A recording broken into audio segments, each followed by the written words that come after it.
दोस्तों नमस्कार। आज मैं आपको एक ऐसी कहानी सुनाने जा रहा हूं जो सिर्फ एक हॉरर फिल्म नहीं बल्कि अमेरिका की एक सच्ची घटना है। ये कहानी इतनी डरावनी है कि इसने पूरे देश को हिलाकर रख दिया था। 13 नवंबर 1974 की एक ठंडी सुबह से शुरू होती है जब रोनाल्ड डेफियो जूनियर ने अपने ही परिवार के 6 सदस्यों की हत्या कर दी। उसने अपने माता पिता और 4 छोटे भाई बहनों को उनके बिस्तर पर ही गोली मार दी। बाद में उसने पुलिस को बताया कि कुछ भयंकर आवाजें उसे ऐसा करने के लिए कह रही थीं। इस जघन्य अपराध ने पूरे शहर को हिलाकर रख दिया। लुड्स परिवार का नया घर। लगभग 1 साल बाद दिसंबर 1975 में जॉर्ज और कैथी लुड्स अपने 3 बच्चों के साथ उस घर में रहने आए। उन्हें ये घर बहुत पसंद आया और उन्होंने इसे बहुत सस्ते दाम पर खरीद लिया क्योंकि उन्हें इसकी भयानक हिस्ट्री के बारे में पता था। उन्हें लगा कि ये उनके लिए एक नई शुरुआत होगी, लेकिन उनका सपना जल्द ही एक बुरे सपने में बदल गया। भयावह घटनाओं की शुरुआत। लुड्स परिवार के इस घर में आते ही अजीबोगरीब घटनाएं होने लगी। अचानक ठंड और अजीब आवाजें। घर के अंदर अचानक बहुत ज्यादा ठंड महसूस होने लगी और अजीब अजीब आवाजें सुनाई देने लगी।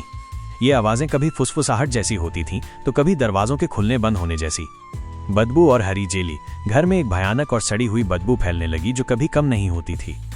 एक रात कैथी ने देखा कि कमरों की दीवारों से एक हरे रंग का चिपचिपा जेली जैसा पदार्थ टपक रहा था। कैथी का मानसिक परिवर्तन। कैथी अजीबोगरीब अनुभव करने लगी। वो अक्सर बीमार और सुस्त महसूस करती थी। उसके बालों में अचानक एक सफेद लकीर दिखने लगी। जॉर्ज का व्यवहार भी बदलने लगा।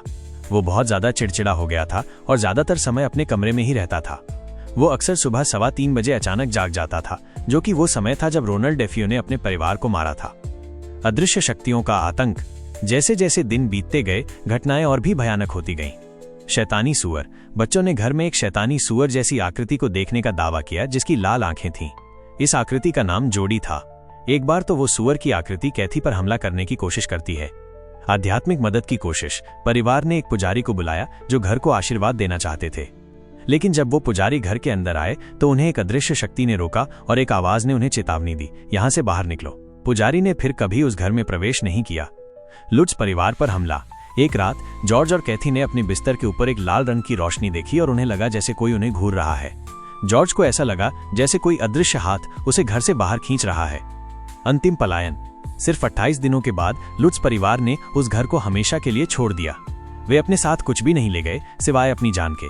उनका कहना था कि घर में मौजूद शैतानी शक्तियां अब उन पर हावी हो रही थीं और अगर वे और एक दिन भी वहां रुकते तो उनकी जान जा सकती थी। सत्य और विवाद।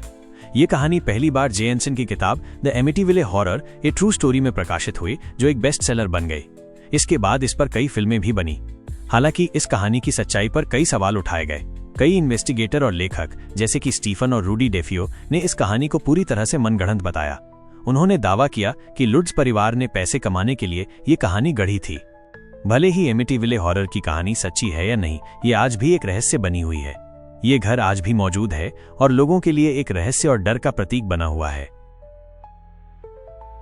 सभी हत्याओं के बाद रोनाल्ड ने पुलिस को बताया, एक बार शुरू करने के बाद मैं रुक ही नहीं पाया। ये बहुत तेजी से हुआ। जब ट्रायल शुरू हुआ, रोनाल्ड पर दूसरे दर्जे की हत्या के 6 आरोप लगाए गए, जिसमें उन्हें 6 आजीवन कारावास की सजा सुनाई गई। उन वर्षों के बीच में डेफियो ने कई बार अपनी कहानी बदली, दूसरों पर दोष मढ़ा, अपनी बहन डॉन सहित, या दावा किया कि उसने अकेले ऐसा नहीं किया। उसकी मृत्यु 12 मार्च 2021 को 69 वर्ष की आयु में हो गई।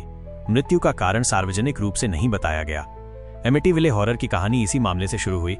1977 में जे एनसन की एक किताब प्रकाशित हुई जिसमें दावा किया गया था कि हत्याओं के बाद वहां रहने आए लुड्स परिवार ने असाधारण घटनाओं का अनुभव किया था।